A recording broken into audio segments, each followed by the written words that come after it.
সুপ্রিয় দর্শক, ফিরে এলাম আমাদের অনুষ্ঠানের দ্বিতীয় অংশে, অতিথি পর্ব। আজকে আমরা যাকে পেয়েছি সে নতুন প্রজন্মের অভিনেত্রী, আপনাদের সবার পরিচিত তনিমা আহমেদ। তনিমা, তুমি আমাদের অনুষ্ঠানে এসেছো, তোমাকে অনেক অনেক শুভেচ্ছা। আপনাকে অনেক শুভেচ্ছা, আর আমার দর্শকদেরকেও অনেক শুভেচ্ছা। তো তুমি আমাদের কি রান্না করে দেখাবে? সে কি, আমি তো খুব খুশি ছিলাম যে আমি আপনার অনুষ্ঠানে এসেছি, আপনার রান্না খেতে পারবো। তো আমি এই সুযোগ থেকে বঞ্চিত হতে চাই না। আচ্ছা, ঠিক আছে, আমি আপনার রান্না খেতে আমার সৌভাগ্য, আমি তনিমার জন্য রান্না করব। তো আজকে আমি এই উপলক্ষে আপনাদেরকে একটা মজার চাইনিজ ডিশ রান্না করে দেখাবো, যেটার নাম হচ্ছে ব্রেসড এগ প্ল্যান্ট। সেটাই এখন তনিমার অর্ডারে দেখাবো। এই ব্রেসড এগ প্ল্যান্টটা রান্না করার আগে চলুন একটু দেখে আসি এটা রান্না করতে কি কি উপকরণ লাগে। ব্রেসড এগ প্ল্যান্ট তৈরি করতে আমাদের লাগবে গরুর কিমা 1 কেজি, পেঁয়াজ কলি কুচি 1 কাপের 4 ভাগের 1 ভাগ, অ্যারারুট 3 চা চামচ, সয়া সস 3 চা চামচ, চিনি 2 টেবিল চামচ, ক্র্যাশড ব্ল্যাক পেপার আধা চা চামচ, ডিম 1টি, সেসেমি অয়েল 3 টেবিল চামচ, বেগুন 1 কেজি, টমেটো কেচাপ 2 টেবিল চামচ, কর্নফ্লাওয়ার 1 চা চামচ, পানি 1 কাপের 4 ভাগের 3 ভাগ, সয়াবিন তেল 1 লিটার এবং লবণ স্বাদ মতো। এটার জন্য আপনি এরকম মোটা মোটা লম্বা বেগুন নেবেন এবং বেগুনটাকে কাটবো কিভাবে, এই দেখো স্যান্ডউইচের মতন। পুরোটা কাটবো না, একটুখানি জোড়া দিয়ে রাখবো। এইভাবে করে কেটে এর ভিতরে আমরা পুর দিব। জিনিসটা স্যান্ডউইচের মতন, বা ওই যে শর্মা, পকেট শর্মা বলা হয় যেটা, ওটা স্টাফিং এর মতন দিব। তো এখন আমরা স্টাফিংটা বানাবো।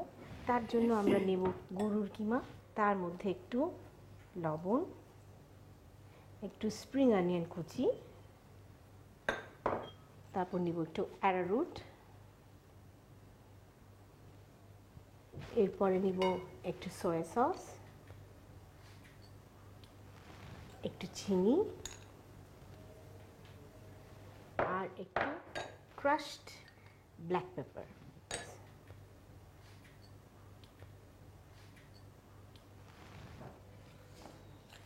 জিনিসটা বেশ মাখা মাখা হয়ে যাবে, পুরটা তৈরি হয়ে গেল।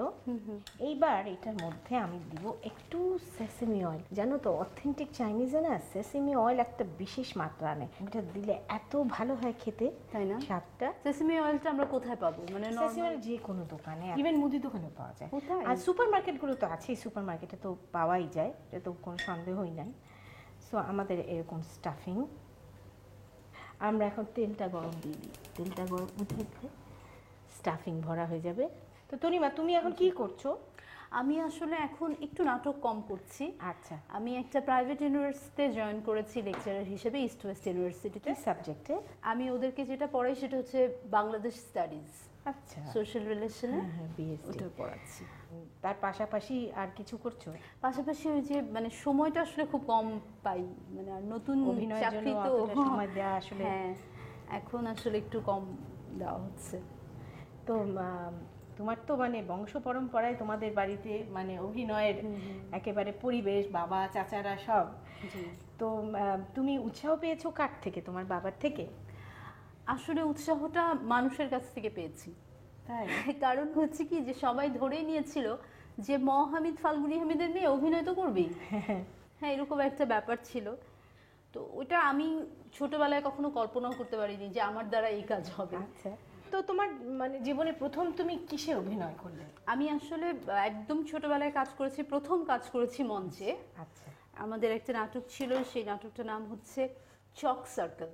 এটা ব্রেক্টের একটা নাটক, চক সার্কেল। আচ্ছা, তো ওখানে আমি একটা শিশু চরিত্র অভিনয় করেছিলাম। আমার চরিত্রটা খুব ইন্টারেস্টিং ছিল, আমি একটা ছেলের চরিত্র অভিনয় করেছিলাম।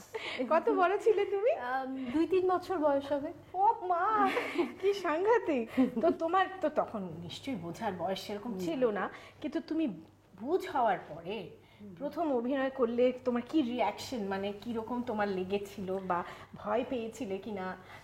আসলে আমি তো স্টেজে কাজ করতাম ছোট থেকেই, মানে একটু বড় হওয়ার পর প্রথম যখন টেলিভিশনে কাজ করলাম, টেলিভিশনটা অলমোস্ট লাইক আমার বাড়ির মতো ছিল, কারণ আমার বাবা টেলিভিশনের প্রডিউসার ছিলেন। তো টেলিভিশনে সবার সামনে কাজ করা, ওটা আমার মনে হচ্ছে যে এটা আমার আরেকটা বাড়ি। হ্যাঁ, আরেকটা বাড়ি, আমি ওখানে সবার সামনে নার্ভাস হওয়ার তো কিছু নেই। না।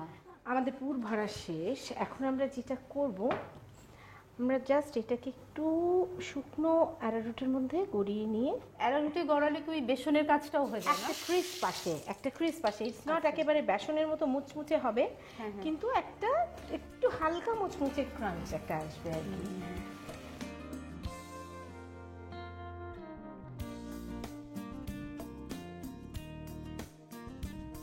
হয়ে এসছে, কি সুন্দর তনিমা আমাকে হেল্প করছে। আচ্ছা তনিমা, তুমি ম্যারিড তো না? হ্যাঁ হ্যাঁ, তোমার বর কি করে?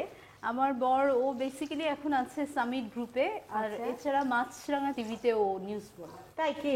শামসুদ্দিন হায়দার ডালি। ওরে বাবা, মানে বিখ্যাত লোকের সাথে বিখ্যাত লোকের বিয়ে হয়েছে। তো তোমাদের ইস্যু আছে? হ্যাঁ, আমার একটা ছেলে আছে, ওর বয়স 4 বছর। আচ্ছা। প্রিয় দর্শক, আমাদের ভাজাভাজির পালা শেষ। এখন আমরা এটাকে একটু রান্না করব। আমাদের কড়াই গরম হতে হতে আমরা আমাদের ইনগ্রিডিয়েন্টসগুলো নিই। এখানে আমি নিব 1 table spoon soya sauce, 2 table spoon tomato ketchup, 1 teaspoon চিনি, হাফ টিস্পুন লবণ, আর একটু কর্নস্টার্চ, about a spoon. এত মজার রান্না খাবো, কিছু একটু হেল্প করবো না? That's it, thank you. পানিটা দিলাম একটু বেশি করে। এখন আমরা এর মধ্যে একটু তেল দেব, আমাদের ভাজা তেলই দিলাম।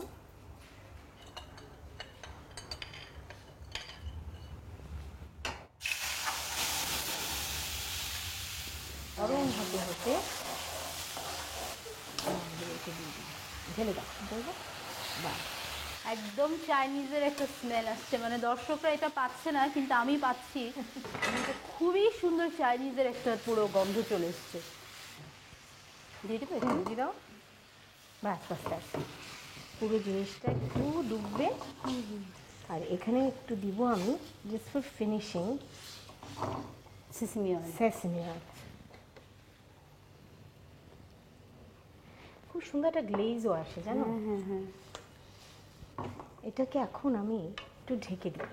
আচ্ছা, ঢেকে ভেতরে গ্রেভিটা একটু ঢোকার জন্য না? soft হওয়ার জন্য। তো এটাকে আমরা মিনিট 5 হতে দিব। হয়ে গেল আমাদের 5 মিনিট। চলো দেখি। গন্ধটা ভালোই হয়েছে না? খুবই কি বলো? সুন্দর হয়েছে। এবার আমরা দেখতেও মানে একদম একেবারেই হয়ে গেছে। জিনিসটা কিন্তু জানো খুব ডেলিকেট হয়ে যায় রান্না করার পরে। এটার মানে গ্রেভিটা দেওয়ার পরে এটা খুব সফট হয়ে যায়, একদম ভাজা। হ্যাঁ, বোঝা যাচ্ছে। হ্যাঁ, তো খুব কেয়ারফুলি হ্যান্ডেল করতে হয়।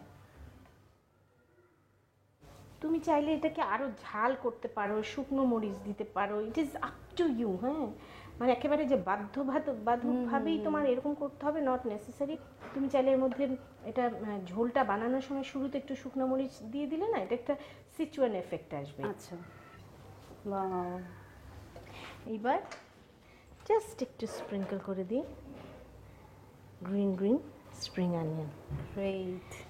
প্রিয় দর্শক, তনিমা রান্নার তৈরি হয়ে গেল ব্রেসড এগপ্লান্ট। আপনাদের সবার সুবিধার জন্য চলুন এটা প্রণালীটা আরেকবার দেখে আসি। প্রথমে একটি বাটিতে গরুর কিমা, লবণ, পেঁয়াজ কলি কুচি, অ্যারারুট, সয়া সস, চিনি, ক্র্যাশড ব্ল্যাক পেপার, ডিম ও সেসিম অয়েল দিয়ে ভালো করে মিশিয়ে পুর তৈরি করে নিন। এবার বেগুনের ভেতর পুর ভরে অ্যারারুটে গড়িয়ে গরম তেলে ভেজে পাত্রে তুলে রাখুন। এরপর একটি বাটিতে সয়া সস, টমেটো কেচাপ, চিনি, লবণ, কর্নফ্লাওয়ার ও পানি দিয়ে একসাথে মিশিয়ে নিন। এবার একটি কড়াইয়ে গরম তেল, সস মিশ্রণ, ভাজা বেগুন, পানি ও সেসিম অয়েল দিয়ে ঢাকনা দিয়ে ঢেকে 5 মিনিট জাল দিন। সবশেষে পাত্রে তুলে পেঁয়াজ কলি কুচি দিয়ে সাজিয়ে পরিবেশন করুন ব্রেসড এগ প্ল্যান্ট।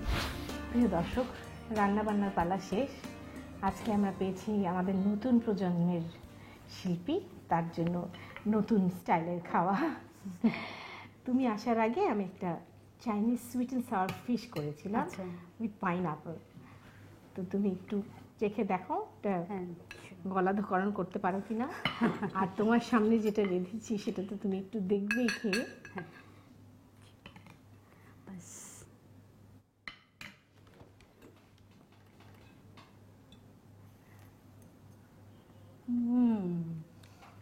খুবই টেস্টি। অবশ্য আমার ডাউটই করা উচিত না, কারণ আপনার রান্না টেস্টি হতে বাধ্য। ধন্যবাদ, তোমার পছন্দ হয়েছে তাই আমি খুশি। খুবই মজা হচ্ছে। তুমি কষ্ট করে আমাদের অনুষ্ঠানে এসছো, এই জন্য তোমাকে অনেক অনেক ধন্যবাদ। আপনাকে অনেক ধন্যবাদ। অনুষ্ঠানের সাথে যারা আছেন, ক্যামেরার পেছনে যারা আছেন, আপনাদের সবাইকে অনেক ধন্যবাদ। দেশ টিভিকে ধন্যবাদ, এবং আমার দর্শক যারা আছেন, যারা টেলিভিশনের সামনে বসে অনুষ্ঠানটি দেখছেন, তাদেরকে অসংখ্য ধন্যবাদ। এবং তাদেরকে বলবো অবশ্যই এই রেসিপি দুটোই আপনারা ট্রাই করবেন। Trust me, it's delicious. প্রিয় দর্শক, দেখলেন তো আজকে তরিমার অনারে রান্না হয়ে গেল দুটো অভিনব চাইনিজ রান্না। এখন রেস্টুরেন্টে গিয়ে পয়সা খরচ করে খেতে হবে না, বাড়িতেই সুন্দর করে রান্না করে সবাইকে চমকে দেন। এই কামনা করে আজকের অনুষ্ঠান শেষ করছি। আগামী সপ্তাহে আবার আসবো কিছু রান্না নিয়ে। তার আগ পর্যন্ত সবাই খুব ভালো